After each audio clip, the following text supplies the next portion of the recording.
สบายดีทุกคนเดิมมันนี่ก็มาอยู่กับซับมิเน้นเกมเนาะมันนี่เฮาก็สิมาสอนครับอันนี้สกินปืนฟรีเด้อก็อันนี้ฟรีเนาะบ่ศึกษาเนาะไปเบิ่งกันเด้อเนาะในหน้ากิจกรรมเนาะเอาล่ะเฮาก็อยู่หน้ากิจกรรมแล้วเนาะจะคงแต่ว่าสุดตัวใดมันฟรีกับปืนตัวใดเนาะมันฟรีเนาะนี่เนาะสุดอยู่ทั้งดุมนี่เนาะชุดจะต้องดุมแล้วก็กระเป๋าฟรีท้าวอนได้น้องพอมีว่าของเป็นมือเป็นวันเนาะมีท้าวอนเป็นน้อยอยู่นี่ที่มีกับแต่เอเคเนาะสมบัติท้าวอนโอเควิธีฮับกะนี่เนาะเข้าไปนี่เนาะนี่ล็อกอิน13 มื้อเนาะเข้าเล่นให้ครบ40 ตาเนาะค่อยได้ดอยปลายเนาะเด่นได้หึงแล้วเนาะนี่ก็เข้าเด่นให้ครบ65 ตาเนาะติดท็อป10ขังเนาะติดท็อป5ขังเนาะสังหาร100 ตัวเนาะแล้วก็ทำลาเมจเฮ็ดดาเมจนะยิ่งคนให้มันได้10,000เนาะแล้วก็เดินทาง50,000ระยะเนาะ50,000อันนี้มันก็จะได้ของตามนี้ได้เนาะล็อกอินได้อันนี้ตัวแอร์ล็อบแล้วก็ถุงเท้าแล้วก็ได้อันนี้ได้นาฬิกาเบนเทนเนาะแล้วก็ถุงเท้าก็กองซุ่มปืนโกซาแล้วก็บวกถุงเท้าเนาะ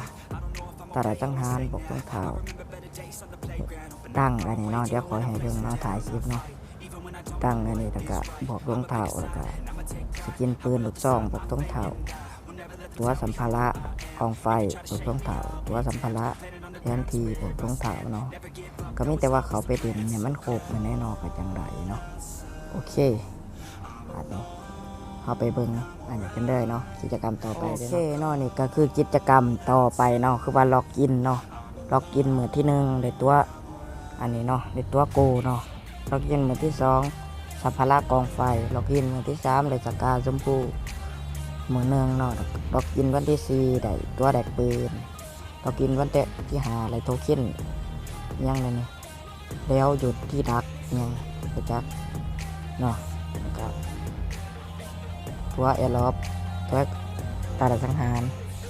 แอร์ล็อบตาดสังหารเนาะแต่ตัวอันนี้เดียนอันนี้เนาะคือว่าดอกกินให้มันได้แล้วเนาะนี่แขวมาแดกก็สกาแล้วเนาะแดกก็เบิดแล้วเนาะโอเคกิจกรรมกับผมมียังได้เนาะก่อนอื่นมดก็ขอฝากกระดื่ม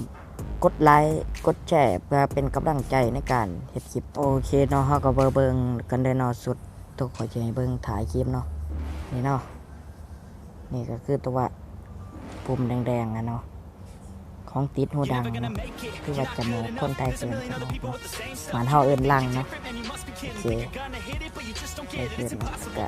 สุดต่อไปมันสุดตัวนี้เนาะยังสุดตัวนี้ครับฟรีๆด้วยนะท้าบอดในแข่งข่อยเนาะเพราะว่าท่านในห้าตกไปซื้อแต่เฮงแล้วเนาะขอแต่ว่าซื้อเบียร์ยังไงเอาเรามาเจอซื้อคือว่าจ่ายฟรีก็ยังประกันได้เนาะโอเคโอเคเนาะ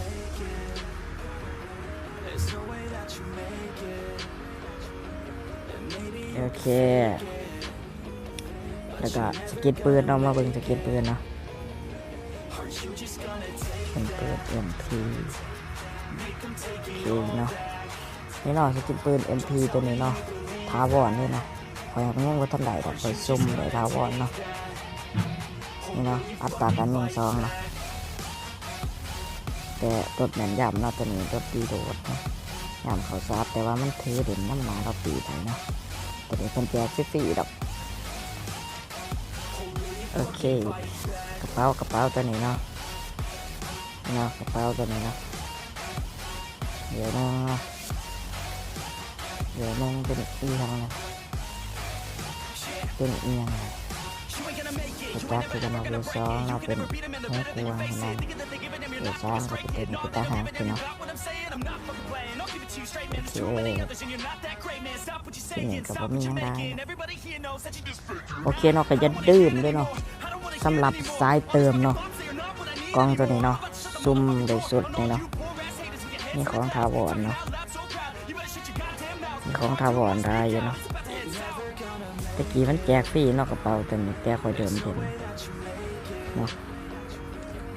โอเคสุดตัวนี้มันก็อยู่ในอันนี้เนาะแจกเสาหาเพชรนึงเนาะ